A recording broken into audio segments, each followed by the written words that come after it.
Today's episode is brought to you by Garmin. If you know me, you know I don't attach my name to gear I don't trust. Garmin builds tools that keep up with real life in the field. Big thanks to Garmin for supporting the show. Check them out at garmin.com.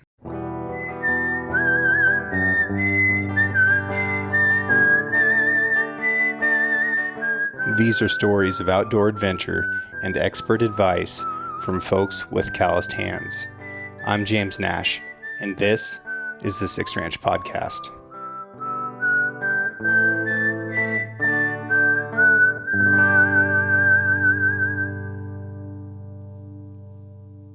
We talk about that, and we say good job, right?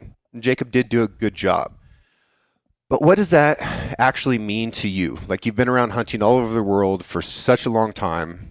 How does somebody do a good job on a hunt, in the execution of a shot process, the recovery, things like that? Like, what's the difference between a good job and something that's mediocre? A good job for me is something dead on the ground, hopefully without, dead effectively, without a lot of damage to the meat. Okay. That's, for me, in the UK, we're deer managers first rather than hunters. And if I end up having to put a lot of holes in something, and sometimes that happens, that meat's not going to have the same value. So when you take those to the game dealers, you're going to get penalised for that. You might lose a shoulder, you might lose the front of the animal or whatever, and you're not going to get any money. I would expand that a bit. So you want me to expand that? I would expand that. Yeah. The things that I see that he did that makes me say good job is he kept a positive attitude after the first couple stalks didn't go well.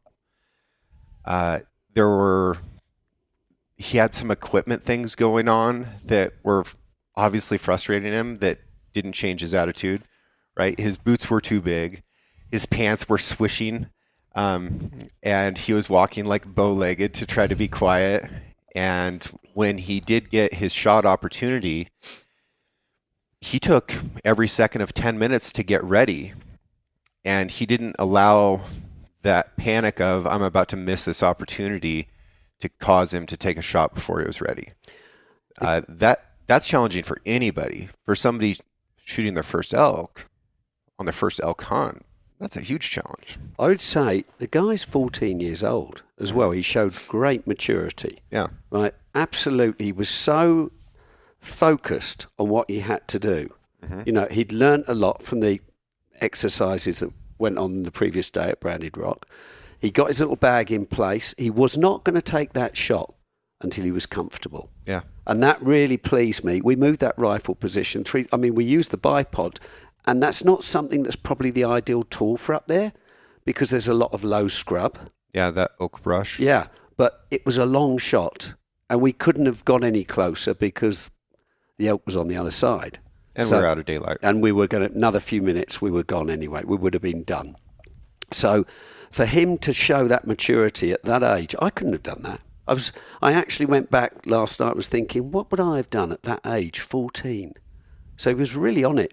I've hunted with a lot of people at different ages. I've seen people 5 times his age that haven't handled things as well as he did. Yeah. So top marks for him. So yeah, I would say a good job. Mm-hmm.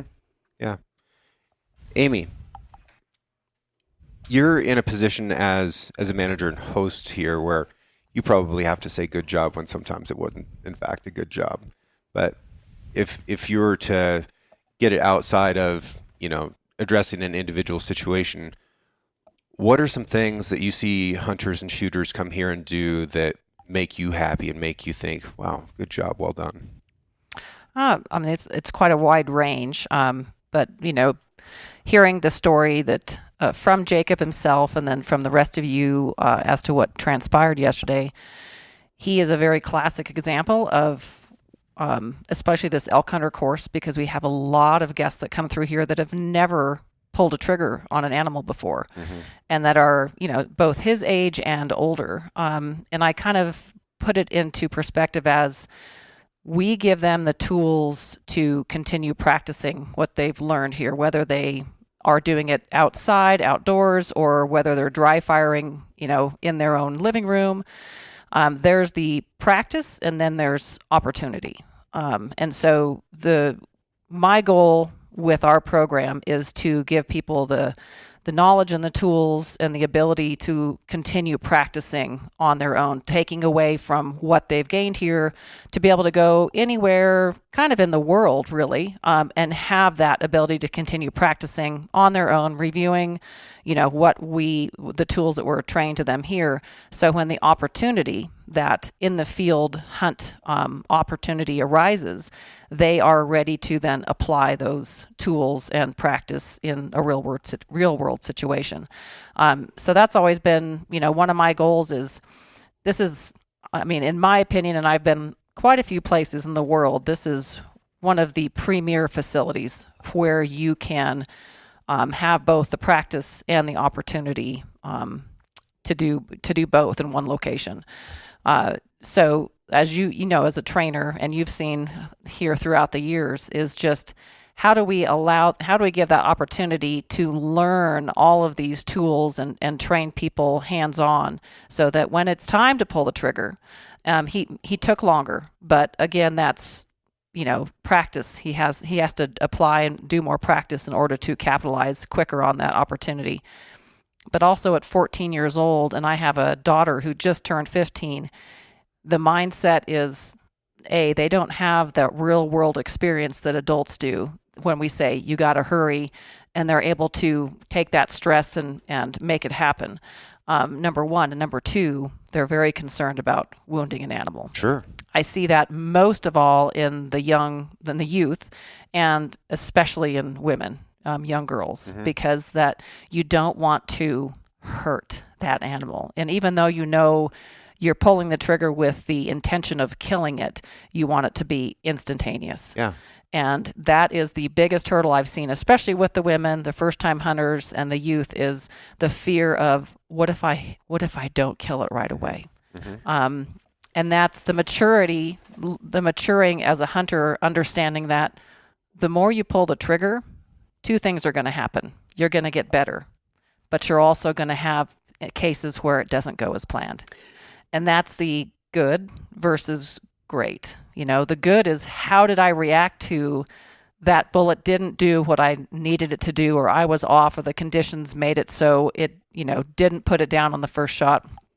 Was I good enough to do a follow-up and end it? Great is, all the conditions were perfect, and you kind of went above and beyond and even surprised yourself, of how it was executed. But it's a hard term to put in perspective, because there's so many factors that go into it. Yeah. There really are. Yeah. I think I really appreciate people's enjoyment of the process, their appreciation for the experience, their respect and admiration for the gravity of what just happened, right? It's an animal's life, and the people who allow themselves to feel and acknowledge that, and, right. Yeah, and then get into the work of recovery, That hurdle, as you say, I think everybody should have that hurdle. Yes. Everybody should value what they're doing. And sadly, some people don't probably apply enough of them. So I wish people would be more concerned. And most people are. Most genuine hunters really want that execution to be carried out as well as it can, but nobody wants to see something suffer. And when we're saying execution, we're not talking about the execution of an animal. We're talking about the execution of the process. Process. Yes. Yeah. But that leads to what I feel is a huge lack in society today is the connection between your actions and the results, and mainly towards the food chain. I know all of us here have dealt with kind of that crowd that disagrees with everything related to hunting, even though the end result is the same, and we're the grocery getters. Instead of going and expecting someone else to provide it for us, we do it ourselves. And that's also a big learning tool here, and a really key end result goal is, we want you to learn how to be a provider. You are putting food on the table. You're doing two things. You're putting food on the table for yourself, and you're managing a natural, renewable resource to the best of our ability based on, scientific and just human caused or environmental factors. But those are very important tools and very important aspects of wildlife management. Why is it important? Well, carrying capacity is number one. Okay. If you allow too many animals to inhabit an area, they're self-destructing, just like people are.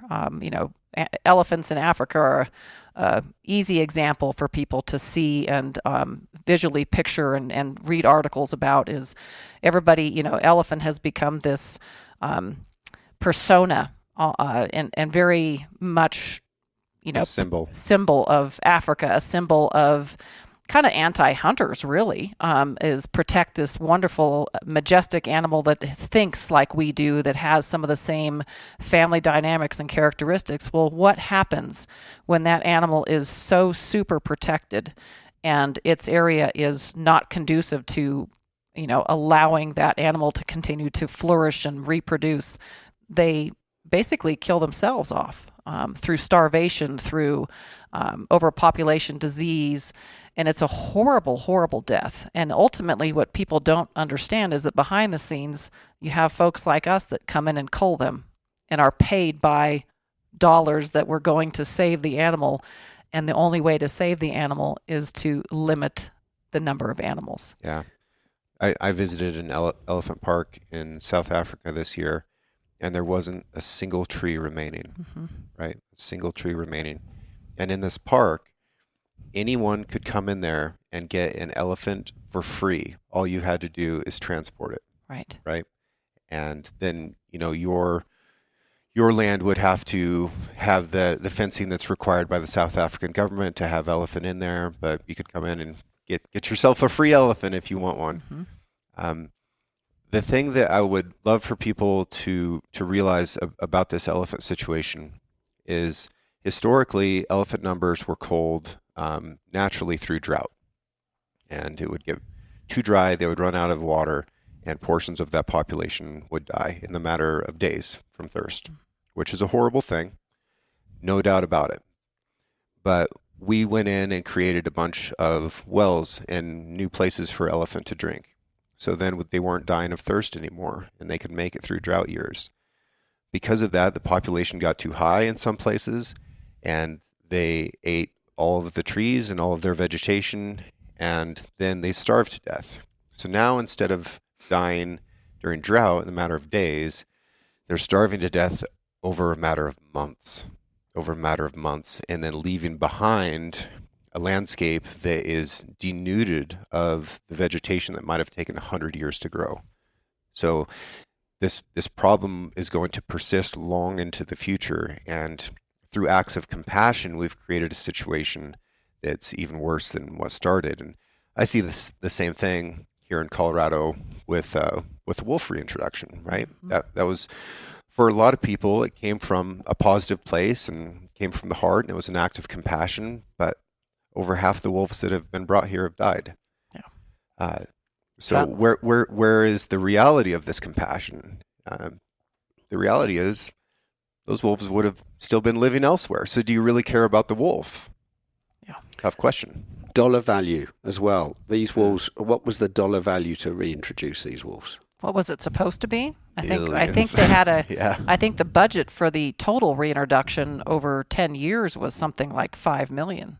Right. We're already close to 8 now, and we're 3 years in, and only 25 wolves deep, of which 12 have died, and not by a single.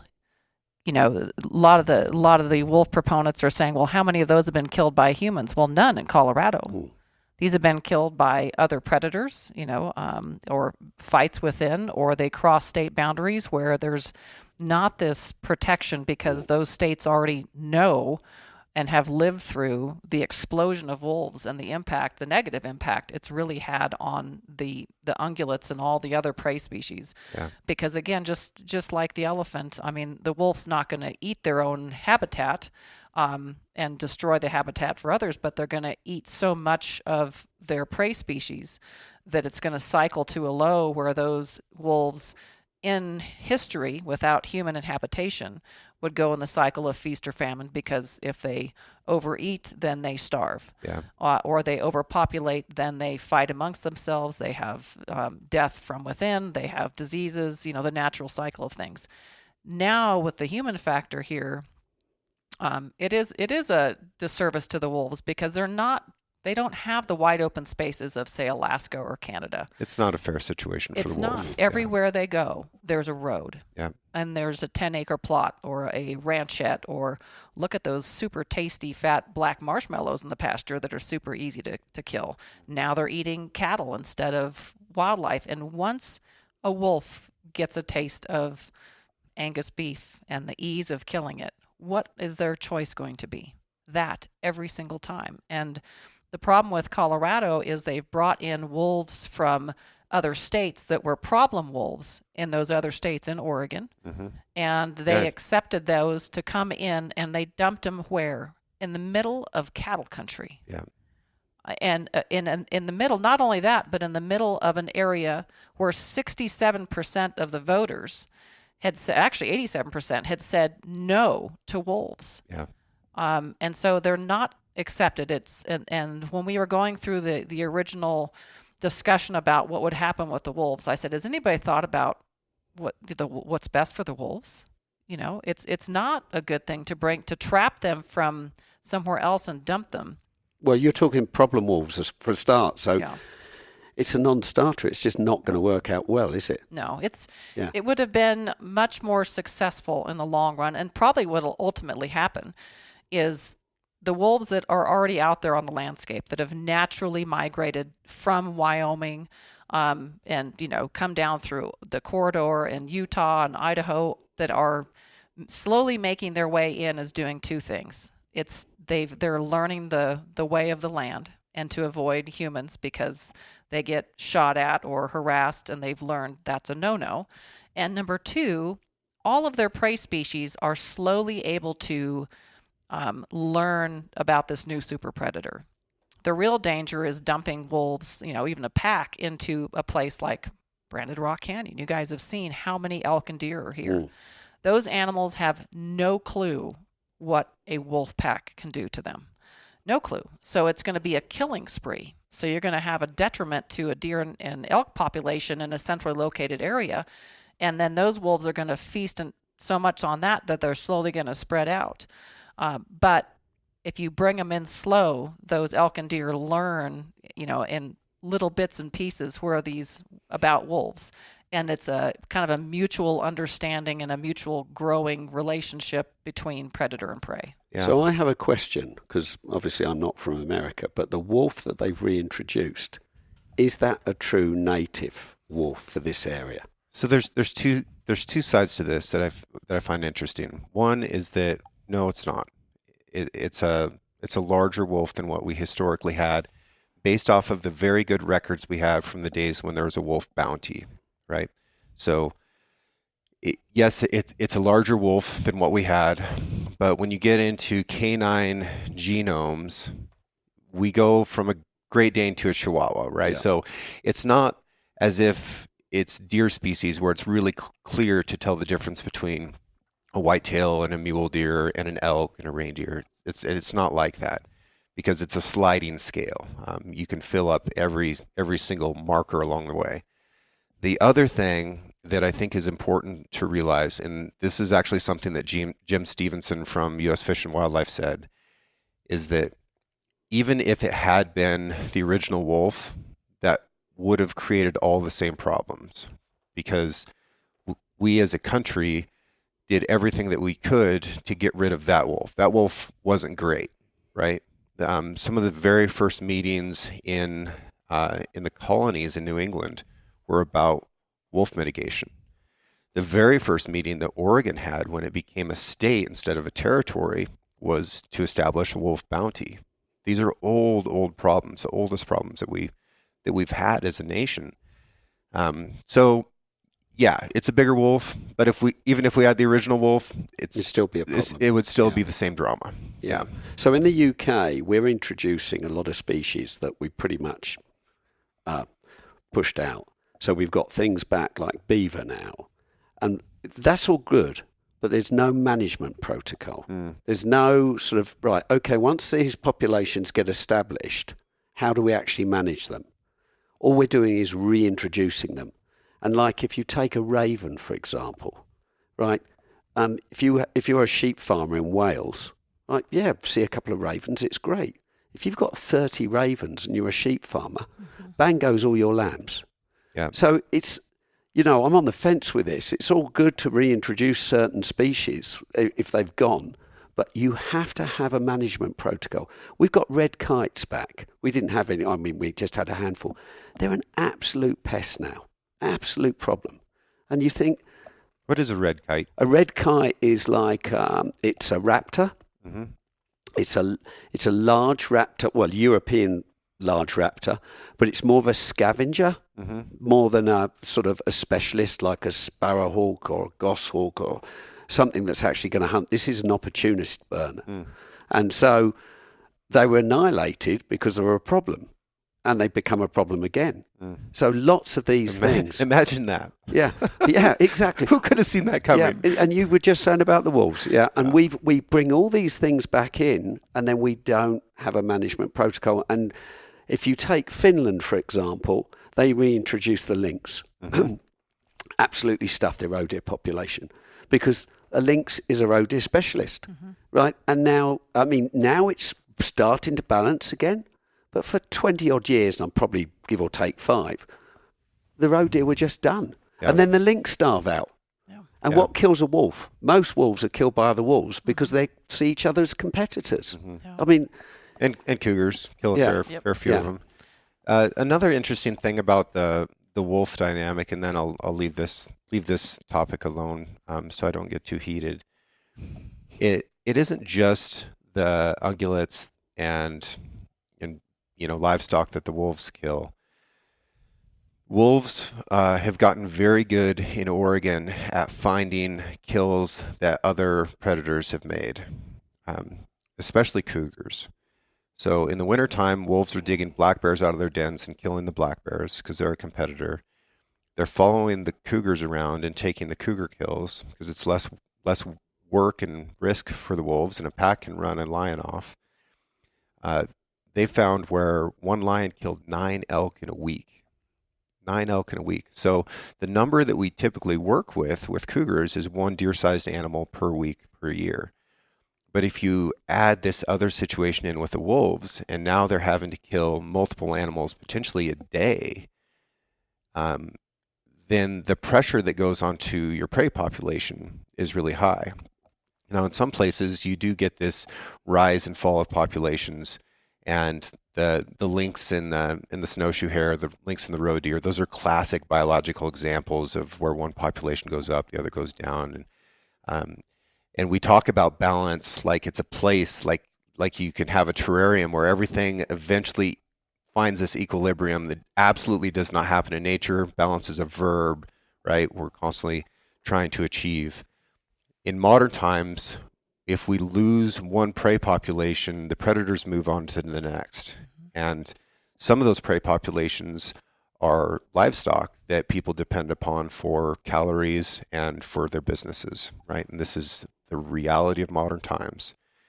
And there are folks out there who say, well, we just need to get ranchers off the landscape. We need to get the hunters out of there, right? If we don't have ranchers out there, then we've got more habitat. If we don't have hunters, then the predators can reach some type of stasis with the prey population. But the only way that we fund anything to do with conservation is through recreational shooting and hunting. Nobody else is willing to step up and actually pay for it, right? So it's tricky. We're doing our best. We're trying. We're talking about it. And there will always be a problem of one form or another. I find it interesting that the very thing that allowed cities to flourish when Americans, when immigrants, whatever you want to call it, first started settling America, the very thing that allowed that to happen, which was agriculture, through livestock, and through removing predators and removing animals that compete with our farms and livestock. That very thing is now the one thing that the cities are the most against. Yeah. and it's still the one thing that provides everything for them. Right. But now, they've complained and demanded so much to the point to return to this pre-city pristine environment that can never, the only way that could happen, and as you said, even then in a pristine environment, nature is chaos, but the only way to return the world to a pristine environment is to remove man completely and go back to the natural chaos of things where fires burn out complete, ecosystems, and then those animals starve off and die and go extinct, and something else takes its place. But we can never go back to that. And man's been part of the equation for so long.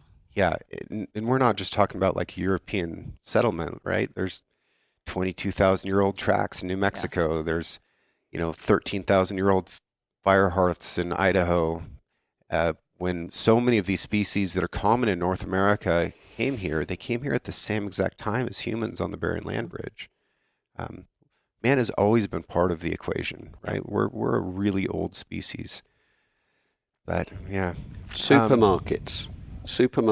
Relatively new. Yeah, and I think that's where they're almost like a contraceptive between us and our food and where it comes from. That and BBC Nature programs where they name an animal or a monkey or a tiger or a lion and they make it human, right? But you don't see how that lion dies. You don't see how that elephant starves out.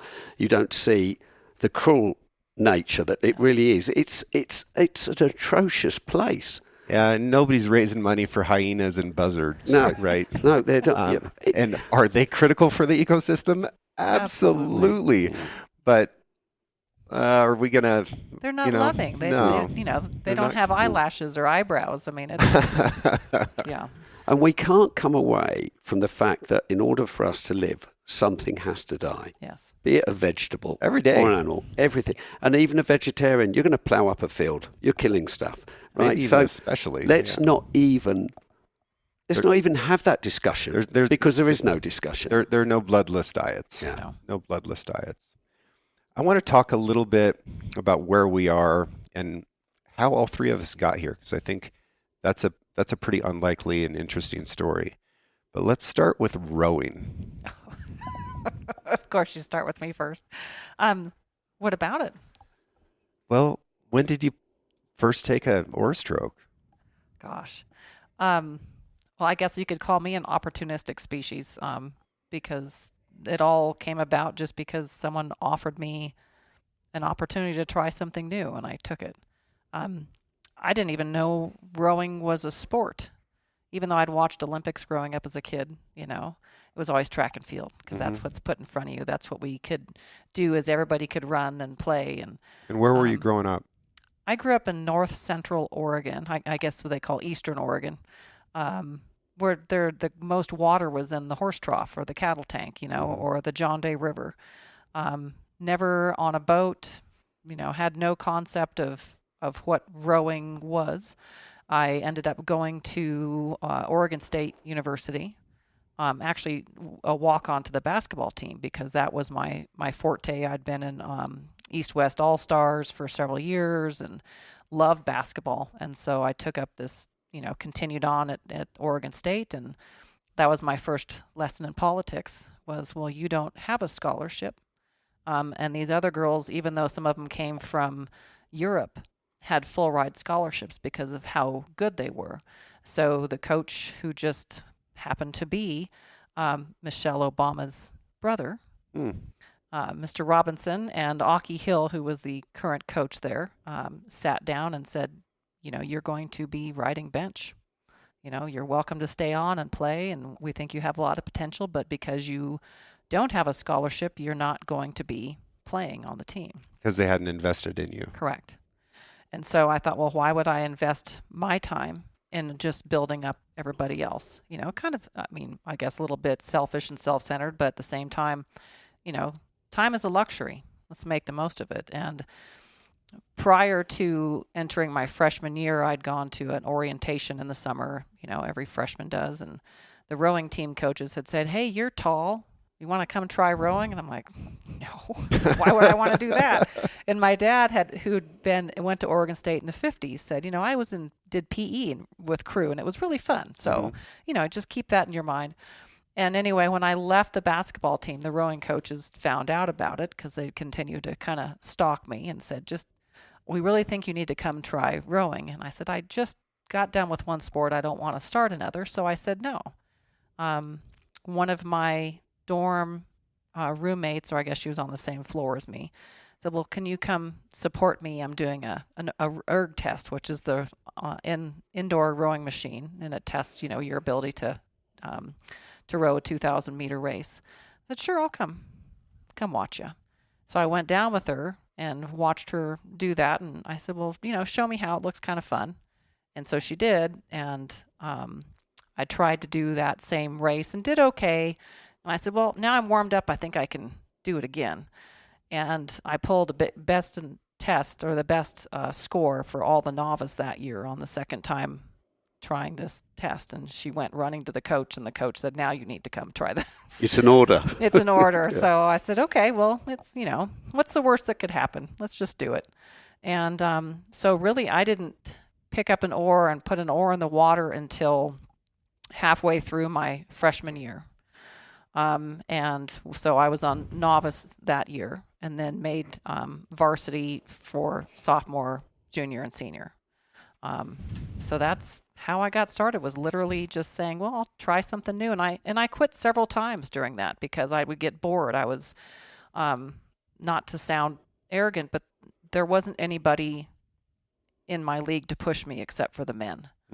I don't know. Were you rowing singles? No, I was in the big boats, but like on the testing, and when I was light years ahead of some of the other females and setting records that were closer to the men's score, it was just it got boring for me, because here I was at this level and there was no one else to push me except for me. So every time I went into a test or a race or a situation, it was, okay, how can I beat myself? Mm-hmm. And then the problem with that being on the water, if you're in a small boat, if you're so much stronger than the other rower, then you're pulling the boat. And so you're expending all this energy and the boat's going, not in a straight line. Right. So then how do you back off from that energy that you have and be average? And so it was just difficult for me.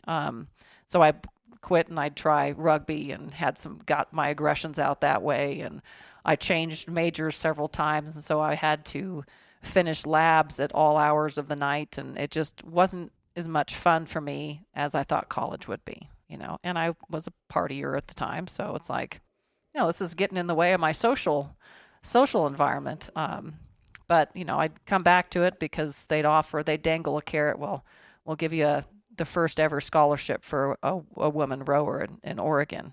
That's a big deal. That was a big deal. It was a book scholarship. It's like $400 a year. Yeah. But that to me was huge. And so that, and then I said, well, now I need a little bit more. Can you help me with tuition? So rowing allowed me to come out of college with 2 degrees and minors with 0 college debt. So it became really a business practice for me just to be able to make it through. We didn't have money for just, flaunting at tuition. So, so that's how it started, really. And then what happened? And then the national team took interest in me. But the one big problem with that is I was short. I was too short to, for the Olympic rowing coach at the time, his cutoffs were basically you had to be 5'10", and you had to come from a school that was a good rowing college, and Oregon State was not. So I did a national team camp I guess it would have been my junior year, and did quite well.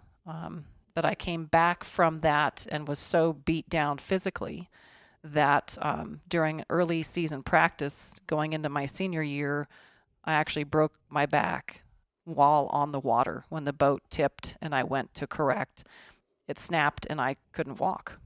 They came and got me out of the boat, got me to the hospital and said, we have to do surgery. And I'm like, wait, what is wrong first.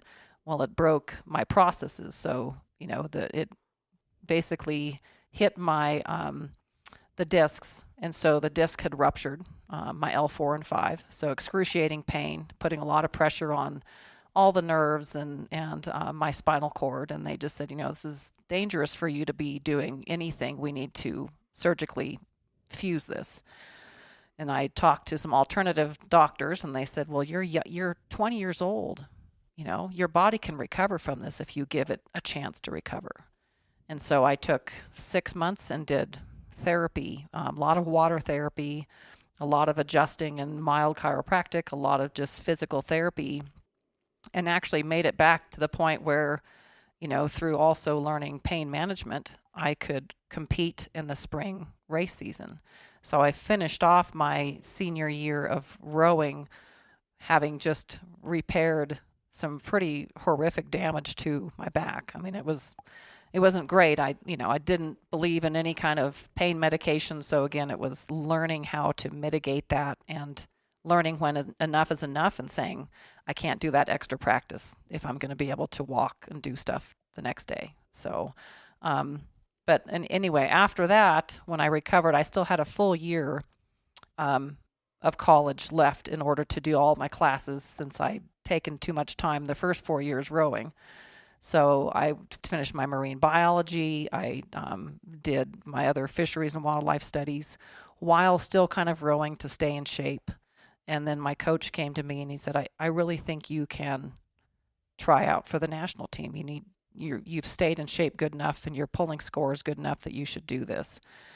And so I did. I submitted my test results and lied and put my height down at 5'10". And the national team coach invited me down to train. And I'll never forget when I walked in and he saw me and he goes, yeah, you are here. And he's German. Mm-hmm. You are here in 95. You're too small. You just go home. I don't want you. And I said, I'm beating everybody else. That's okay. You never will be on my team. You don't tell me I'm never going to do it. So right then and there, my German background or, lineage went clashing immediately with Mr. East Germany. And I made it a point he had to put me in the boat. Physically, there was nobody.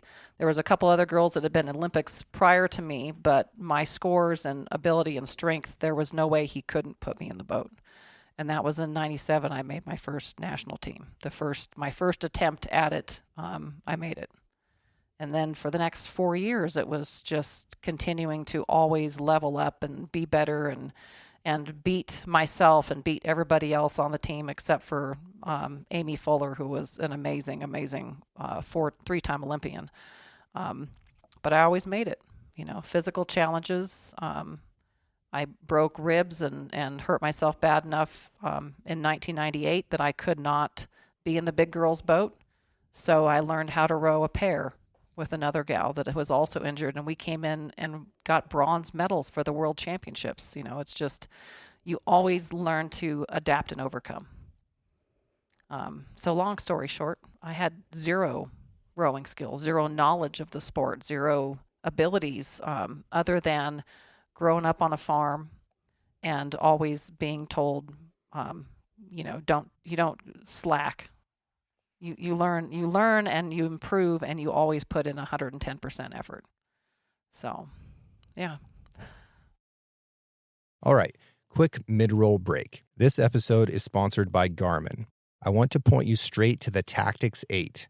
I wear the 47mm AMOLED Tactics 8 every single day. On the ranch, in the mountains, in my gym, it keeps me dialed on my training and the changing weather, and the ballistics tools are legit when I'm setting up a shot or checking data in the field. Right now, Garmin has a limited time holiday sale, $250 off the entire Tactics 8 series. This is one of those rare moments where waiting will absolutely cost you money. Go to Garmin.com. Not later, not when you remember, right now. Hit Garmin.com, look at the Tactics 8 lineup, and grab the one that fits your life. I think rowers are generally acknowledged as enduring probably the most physical discomfort of any sport in a short amount of time. And if you combine that with broken ribs and a broken back, that's pretty extra. Well, Yeah. and it taught me that if I can endure that kind of, you start the race as a sprint. You go 1,000 meters in the middle at trying to maintain this ungodly marathon pace, and then you finish with a sprint. Yeah. And the best I ever did was about 6 minutes and 40 seconds on the rowing machine. And I always told myself, if I can survive that and live, I can do anything. And that's for 2,000 meters. 2,000 meters. Yeah. You apply that in life, though, Amy, don't you? Every day. Yeah. Yeah. To lesser degrees. Yeah. But it really, and that's one thing I'm trying to push my daughter and everybody into is, do sports, because it teaches you to overcome physical challenges, because you have to overcome your mental challenges to get there. I mean, physical is one thing. Everybody can, break a bone or, have some pain or whatnot. But if mentally you can't figure out how to get past that, you're going to struggle with that forever.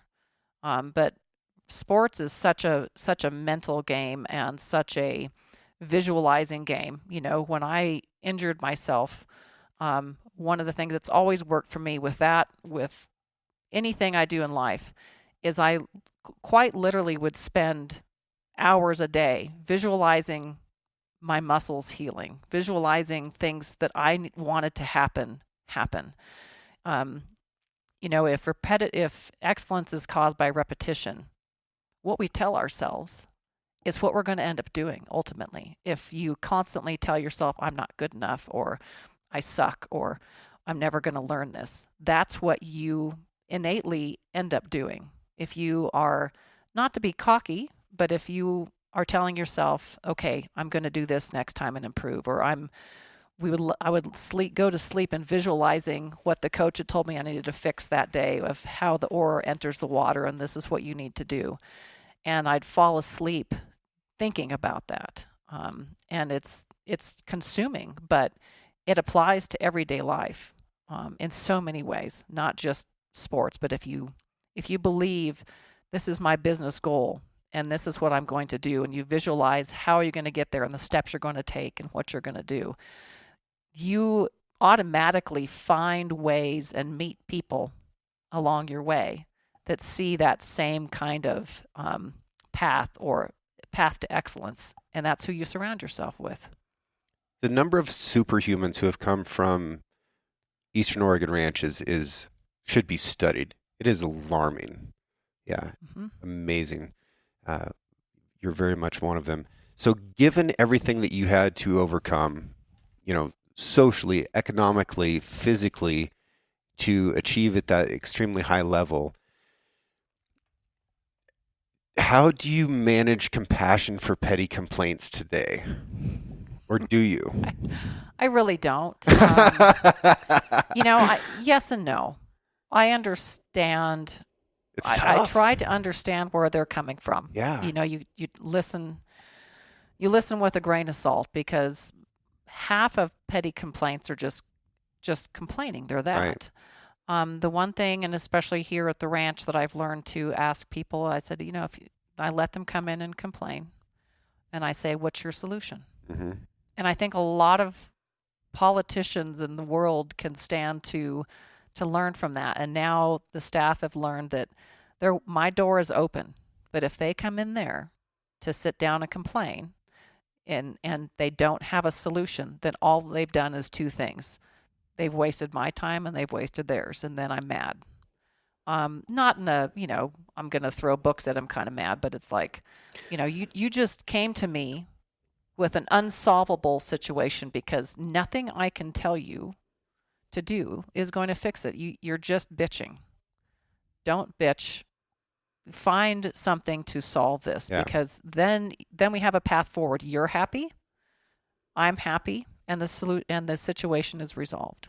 You don't have to get mad or throw books. You have the type of persona that I just can't imagine anything worse than you being disappointed. I'm Disappointed's not a strong mad, word. James. I'm just disappointed. Oh, I would never recover. It's but that's also, I think, being a parent as well is, you know, you have to mitigate a little bit and look at not everyone has your background or your experience. And I know Rob's dealt with this, in the aircraft industry, and now in the building of amazing tools industry and dealing with all the people is, what the answer is or how it should be managed, but you've got someone who's just incapable of seeing beyond their immediate problem that seems so huge to them, when really it's just like, come on, seriously. It was really tough for me when I got back from Afghanistan to hear civilian complaints. Yes. Because it felt like just nothing. It felt like the most minuscule of problems. And like a bunch of spoiled brats complaining. it's like, this isn't a real problem at all. Like, no matter how bad this problem that's consuming you gets, you are going to survive it for sure. Right. Like, how bad could this be? And it took me a long time to get to the point where it's like, from your perspective, this problem is of the same magnitude as a problem that, that I had that I felt like had bigger consequences. The feeling is the same. Mm-hmm. So I just needed to have compassion that how I felt about a problem that I feel like had much bigger consequences. That's how they're feeling right now. Right. So perspective. That's what I need to have compassion for is how they're feeling this thing, not comparing their problem to my own perspective, Yeah. So Tough thing now, to do, though. So now we have sports days at schools where there's no winners and no losers. Which is How the setting what them are up we for what are failure. we setting there? Because do you know what? We're not all brilliant, right? We all have weaknesses. We all have strengths, right? I've never been a great sprinter. I could do long distance running and things like that, but people need to learn those lessons very young. Otherwise, you're just creating a problem. And that's how you find out what you're Yeah. good at, Right. and what Exactly. you enjoy, Yeah. and what you maybe need to work on. Is if we're all lumped into this giant ball of clay, it's not going to form into anything. Well, you just bring yourself down to the lowest common denominator. They've done enough tests on this now where you've got the high flyers in the schools and say, well, no, we're just going to share the results between the low and the high flyers stop trying because they're carrying everybody else. So I think culturally we've become very weak. And I think we need to change that and say, no, if little Jimmy or little Susan's good at running, let them run, let them win, right? And we need to bring that back. And I think if we don't bring that back, other societies that aren't doing that are going to start winning. Well, Yeah. and what's happened because of that is the weaker genetics, and to be, the recessive genes. If we're talking in perspectives that we can all understand, the recessive genes are the ones that are coming to the forefront and begging for the limelight. Yeah. They're begging for someone to say, no, you are not a unicorn. You're not a cat. You're not something that you were biologically not born as. This is who you are. But they have there's nothing for them to strive for. And so they've created these personas or created a new clique or a new group with special needs and special interests, because everyone has this innate desire to be and belong. It doesn't matter who you are across the world. Everybody wants to be something. They need a purpose. They need something to be proud of. They need People something to do. They want to feel special. They want to be unique. Yeah. And oftentimes that's through capabilities. Yes. And like what you're talking about, if you get to experience both winning and losing, you're going to learn your capabilities and be able to develop them, direct them, and then develop your identity through that. And then you can achieve something where you are special. I think I've learned a lot more in life through losing Yes. than Of course. I have winning. Of course. Right? And some of those things, when they've happened to me, have felt like atrocious. And I actually look back on them now and think, thank goodness that happened to me. It's not supposed to feel good. No. Yeah. And in order to enjoy the blue sky, you need to see the storms, right? You need to have that dark space to actually say, I can smell victory with this now. Yeah. what we've done at Spartan the last, it's not been an easy boat ride, No. right? And you think, and you've had to sacrifice a few people. They might be good people on the way, but they just aren't growing with us, or they don't have the same mindset. I hadn't broken my back or broken my ribs, it mentally challenging, but it's just, I've learned a lot. You've got the business challenge though, and I've watched you because we've kind of been almost partners in this game since for the a long very way. beginning. Yeah. And I've seen opportunities where, there's groups who want to buy Spartan and you've said no because I haven't got to where I want it to be yet. Yeah. I know this can be better, and it's like sink or swim. Yeah. And you've always been able to get to that next level and get to that next level, and at some point, there's going to be someone who's going to come along, and it's going to be your time, and you're going to say, and I'd be ready yep. when I'm ready. But it's been as Magley says, it's my mountain climb. Yeah. She said, you used to climb, now this is your journey. Mm-hmm. And Amy, I call my favourite American for good reason, but she will not suffer falls. Amy's not going to blow smoke up my bum. I was your favorite. Oh no, there is no other favourite American. No, there's a lot of very good Americans out there, but Amy definitely gets that title. But and there's confidence, right? There's strong belief in me. This was the first place that Amy said, "Oh, we can make these tools work." Mm-hmm. We had people come here like range officers, instructors that didn't believe in the products. Well, they're not here now, are they? Mm. Right? And so Amy doesn't tolerate falls. This is your row. Mm-hmm. And look what you've done with this place. I mean, this is Branded Rock Canyon to me. How would you describe it? This place is so special and unique that it's difficult to describe. Okay, that's a really good question.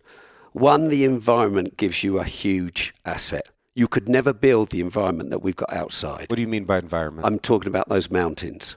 I'm talking about the opportunity to do amazing range shots, long distance, angles, blah, blah, blah. Even if you had an infinite amount of cash, you couldn't build this gorge. Yeah, when we were driving yesterday, I said, this looks like Tajikistan. Yeah, you did. Yeah. And it absolutely does. Yeah. And what Amy's been able to do there is you've planted a great facility, world-class facility, got the right people in, not arrogant, not egotistical. They want to teach. So you come here and you learn how to handle the tools, use the tools. And then if you're lucky enough, you can get the opportunity to actually hunt something as well. So this is a one-stop shop, really, but done at world-class standards. Everything here, I mean, it's a bit of a second home for me. And I'm really fortunate. I travel all over the world, and I've got little places like this, but this is definitely my happy place. When you say you travel all over the world, that's a thing people say. How many countries you reckon you've been in? Like you've spent meaningful time in? Oh, I mean, it's all of every European country other than Greece, most of Asia, New Zealand, Africa, a lot of African countries. I've done a lot up in the Arctic. I've done nothing in the Antarctic. I was going to go and do a climb in the Antarctic when I set Spartan up with my friend Simon Yates. And he was going down there for 6 weeks on a boat to do some first ascents. And I thought, I really need to do this. This was a very difficult decision I had to make. And then I actually phoned Simon up and said, I haven't got the time to do this. I can't put 110% into Spartan and come and do the climbing. And it was really a gut-wrenching decision to make. And actually, he went down there with another buddy, and the other guy got really badly injured. It was a bit of a disaster, actually, and I thought, well, maybe the gods were looking after me there. But, so I've never done the Antarctic. I've got close. I've got down to Ushuaia. I've climbed a lot in southern Patagonia, but I've never got down there. But most everywhere else, Russia, Tajikistan, Mongolia, Kyrgyzstan, I'm what you call a flavour taster. I don't have an expertise in anything, James. That's why I was learning from you about the elk. And like a few weeks ago, I was in Macedonia. That's new for me. But I get to drop into all these amazing places and try these amazing things. So I came from an aviation background, right? And I made a lot of money in aviation. I had my own business and drove around in Aston Martins, bought my ex-wife a lovely castle to live in. I don't have those things anymore. I have a mortgage and a small house in the UK, but I have a rich life. And I'm with people like you enjoying these things at that level. And sometimes I pinch myself and think, how the hell did this happen? And it happened because I've surrounded myself with good people that believe in me. And I've surrounded myself with the good people that help me build good products. And now we're doing all this stuff for world-class hunters, and we're doing it for world-class, elite military personnel. And so those kind of things, it's hugely rewarding. It's a passion. And it has to be. It'd be like you getting in the boat. You grew up in a desert, and you ended up, the most water you'd have seen, it was a bathtub until you raced. You've said that to me before, and you thought, how did this happen? But it happened because you made it happen. Yeah. Well, I think, though, all three of us here are opportunists because it's the love of adventure and the unknown, and that drives us to find and use our passion in what we choose to do. Your passion was adventure and climbing, and you created a company that channels you and requires you to still go do that adventure with tools that are used in every single location that you go to, whether it's the military using them or hunters or climbers or photographers. You now are taking your passion and have created a tool and a company that is used by everyone else in the adventure and exploration world. You've taken your military background, James, and you've become this instructor and this,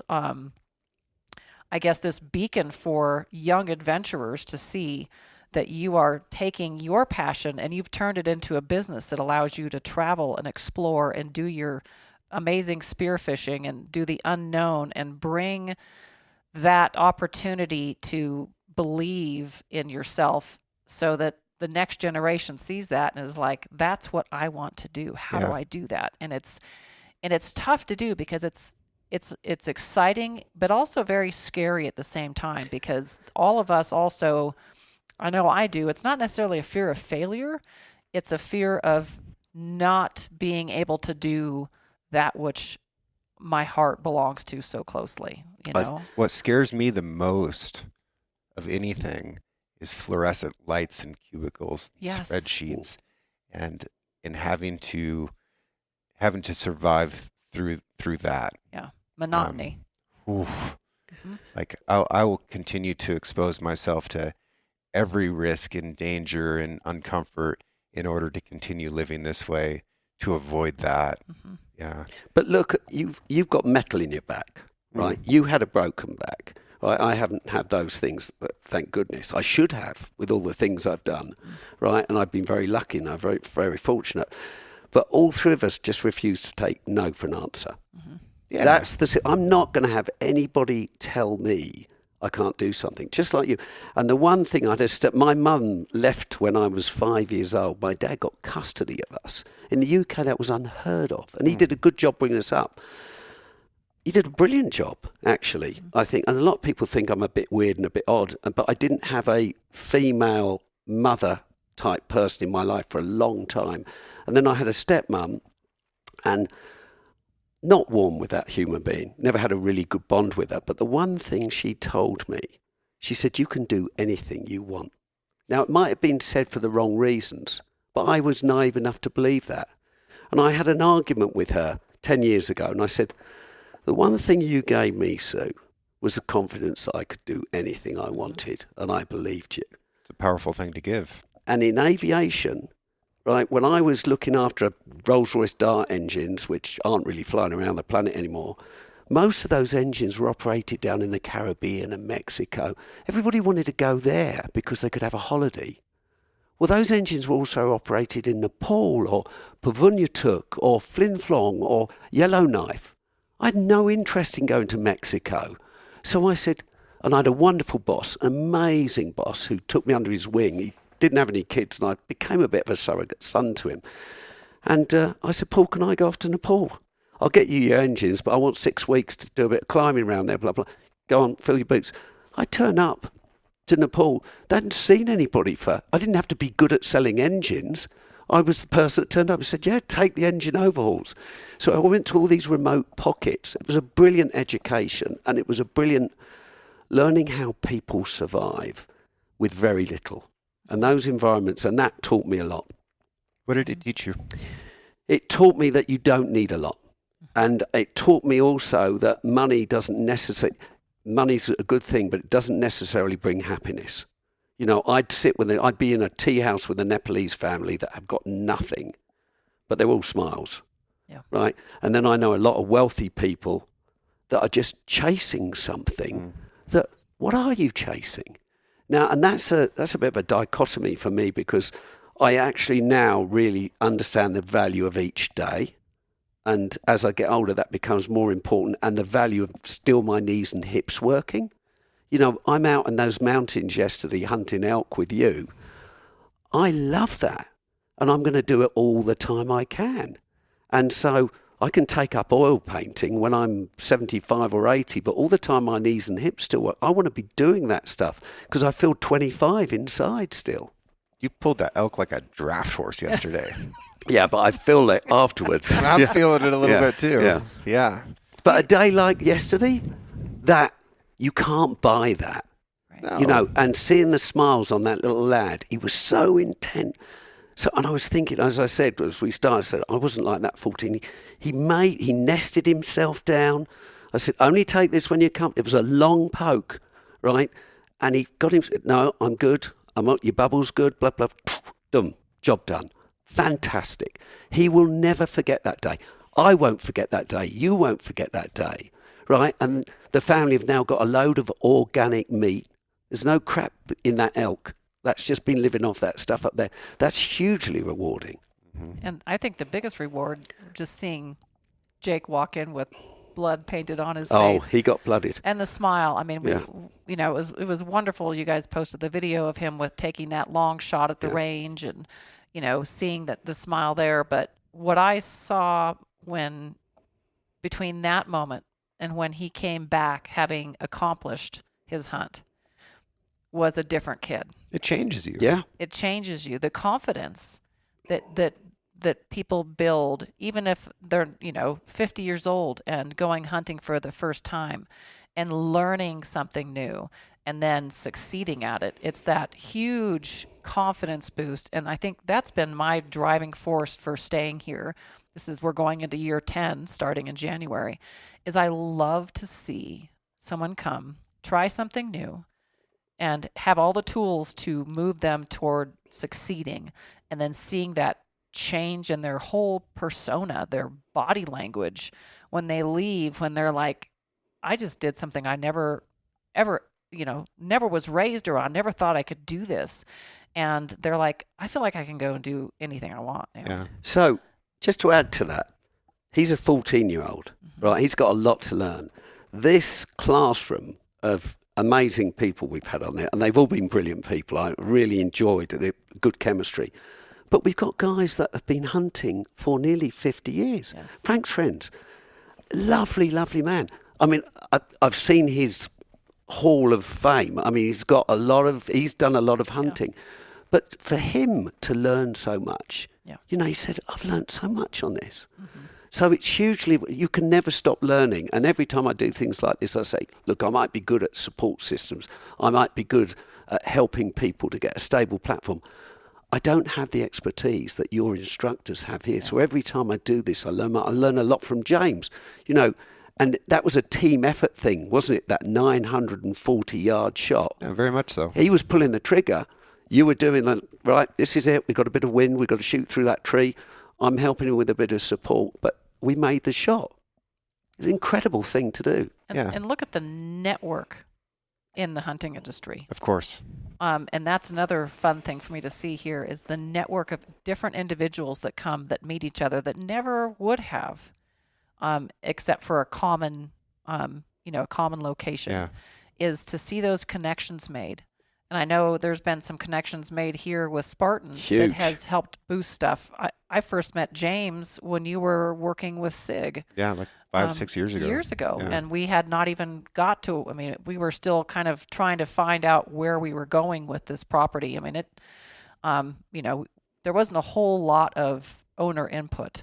It was kind of just thrown and said, well, you figure out what's going to work here. And within a budget every year. But it's so fun to see those networks and see, the camaraderie and the different relationships that are built that come out of here. And I hear years later, oh, yeah, I ended up going hunting with so-and-so that I met there. I'm like, that's awesome. Yeah. I love seeing that. It's a small world at that level. Very small. I mean, like, I remember coming to see you for the first time, and I thought, well, this would be a waste of time, something. But you really helped birth Spartan. We're not even based in the USA. We're a British company.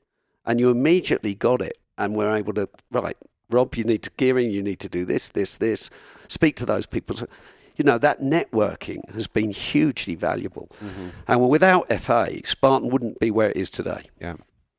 Well, I want to talk briefly about the format of this Spartan Precision Elk Hunter course here at Branded Rock Canyon, because it is a really unique format. We talked about how this is in this incredible terrain environment.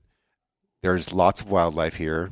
The facilities are, truly top level. Like everything here is well appointed. It's beautiful.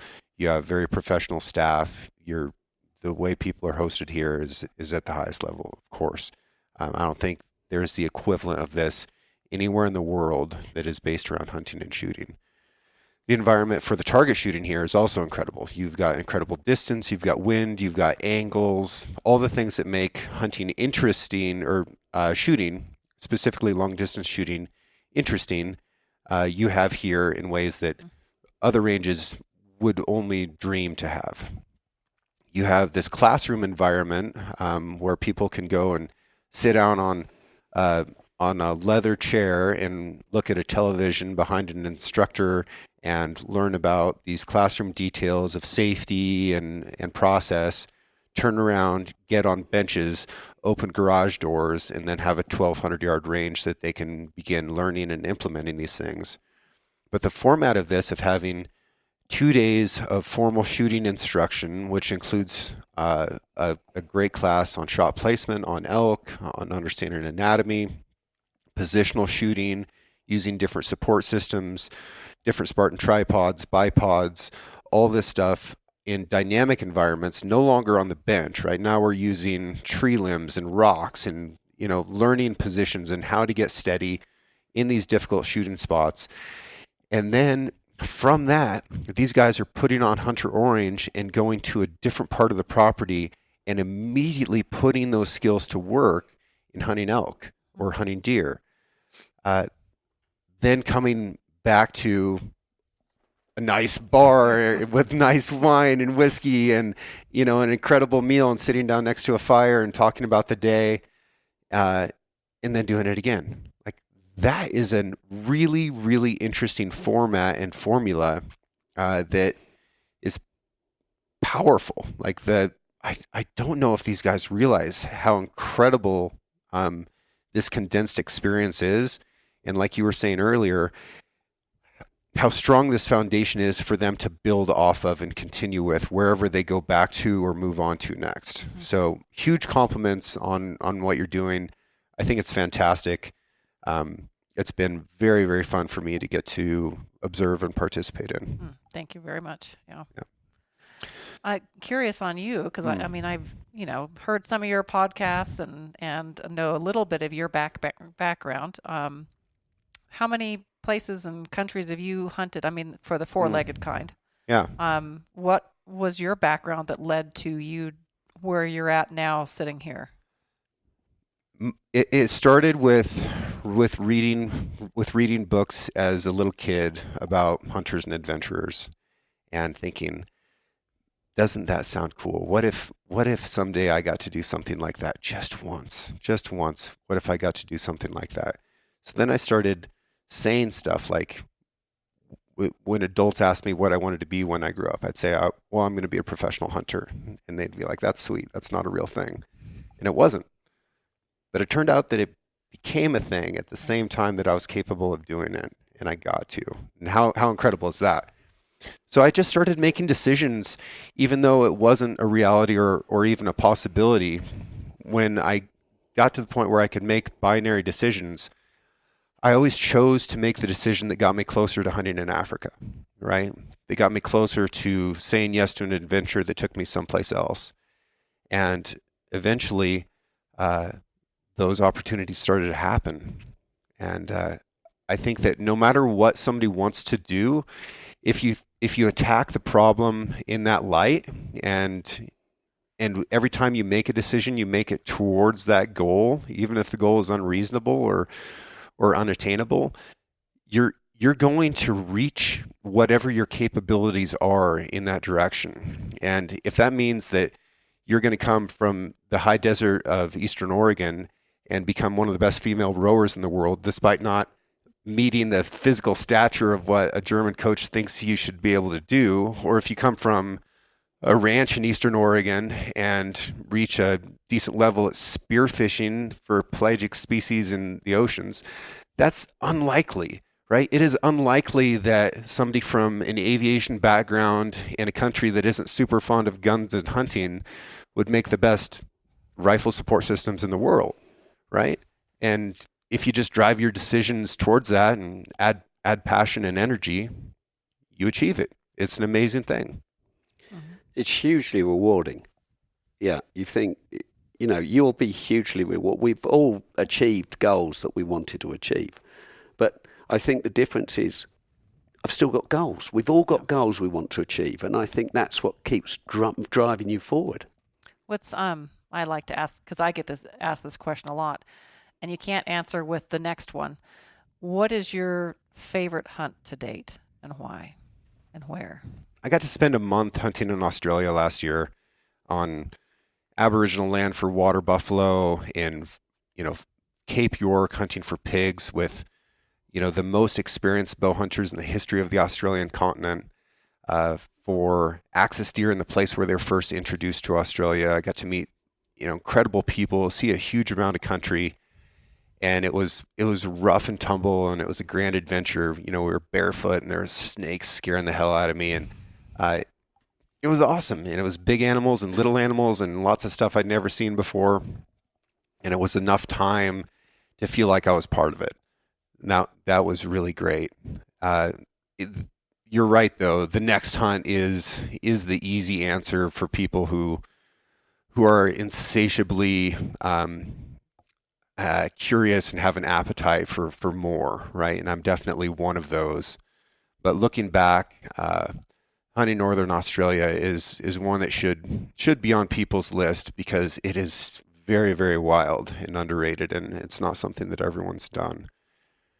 But I also deeply enjoy experiences like I had last night where, knowing what elk hunting has become for me, if I could get the opportunity to go on my first elk hunt again, like what would I give for that, knowing what it would become, knowing what that would eventually give me. So getting to do that vicariously through somebody else, especially, a kid like Jake who's just kicking ass and he's a good kid, like giving me hope for the future. He is a good kid. Yeah. That's pretty neat, yeah. Right? So it's not necessarily hunts that are about me that I'm pulling the trigger in or anything like that. It's experiences that I just get to be a part of. Like my currency is experiences. The reason that I need to make money is so that I can go and do things, right? So that's just a stepping stone on the way to these experiences and the memories that they create and the relationships that you create with special people throughout them. Yep. Yeah. Rob? I'm going to answer this. I'd say one of the most, hunting elk in Frank Church with Ian Harrison. Mm-hmm. We didn't even see an elk, Amy. Oh, wow. It was still an amazing experience. I took a fly rod. Mm-hmm. I caught a few fish. I think we were given a wolf tag on the way in. So if we could shoot you got a financial reward, I believe, for that. Yeah. we didn't see an elk, I still had an amazing time. And so for me, the hunting side, and I think we've discussed this deeply, is it's just the excuse to be out there. I did just come back from Macedonia, and at the tender age of 60, I've got the first opportunity to hunt chamois. Now, I've never understood them, but they probably represent the pinnacle of European game. And I did it last year, and then I got invited back to Macedonia this year, and that I could see being a bit of a drug for the future. But hunting in Tanzania with you, buffalo, is on our list. Yes. Yeah. I'm going back this spring. I know, but you not are. Yeah, just photos. for photographic. Yeah. It's too expensive to take a kid and hunt Tanzania these days, so she gets to go on a photographic with Mom. But when we've achieved our goals, FA, that's on our list. Absolutely. Back to the elephant thing, just so that people know, in the countries in Africa where ivory is non-exportable, you can hunt elephant for less money than you can hunt Cape buffalo. Like, these hunts have gotten pretty cheap, and these are places where you are doing nothing but benefiting the local human population and the local elephant population by doing this. Yeah. And it is getting to be the point where it is as affordable to go do an elephant hunt like that as it would be to do a guided Western elk hunt. It's amazing. Yeah. You're feeding a lot of people as well. Yes. Exactly. Yeah. Yeah. You're feeding people, you're employing people, you're helping what is an ecological disaster with elephants in these areas. There's a lot of reasons to feel good about it if you can separate yourself from some emotional stigmas that are not based in a biological reality. Yeah. Okay, that said, if people are interested in a precision elk hunting course or any of the other courses that you offer, or this as a venue for weddings or the innumerable other things that you do, how can they find out more about Branded Rock Canyon? So quickest and easiest way is go to brandedrockcanyon.com. Everything's on there for all of our shooting courses. You can book right online. And people have been booking quite a few, so we're already getting kind of sparse for 2026, but that includes our beginner level 1 precision shooter course, which, don't take that too lightly. It doesn't mean just because you've never touched a gun that's why you're taking the course. It's a great course for even experienced shooters to come back, learn the basics, understand everything from cleaning and putting on your own scope to how to dope your rifle, everything. So we've got the precision shooter, we've got the pro hunter, which is level 2, and then we've also got hunter prep course, which is excellent for the guys that have maybe taken a course from us earlier in the year or previous years, and now they're getting ready to go on their first big hunt, and they want to come back and make sure they've got some practice in. The gun is ready to go. The instructors help them set them up with the data, and they can practice before they leave. And then, of course, the course like you're taking now, which is the elk hunter course, we have several of those options. Once hunters graduate from those courses, and they can take any of them or they can take one, that then gets you on our wait list for the antlered big game. The only way to come hunt bull elk or buck mule deer is to have gone through one of our courses, and then to get on our wait list. And as spots open up, when people have come hunting and decided not to come back again for whatever reason, then we start pulling from the wait list, so you can actually get an opportunity to come hunt bulls and bucks. Nice.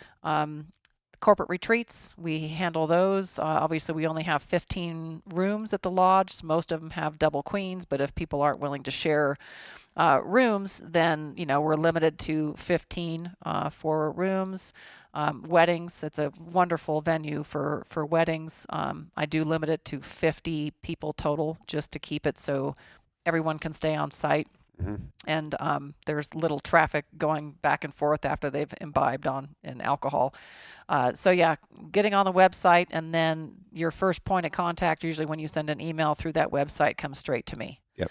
And then I will, respond with information, give you a personalized quote, answer questions, or have one of the instructors answer. Our hunt manager, Brad, who is not here for this trip, he's doing what he loves as well, which is hunting.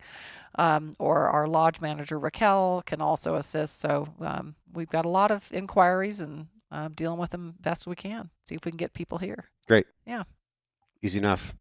Thank you both very much for the opportunity to come here. Thanks for the story. Amy, that was very motivating.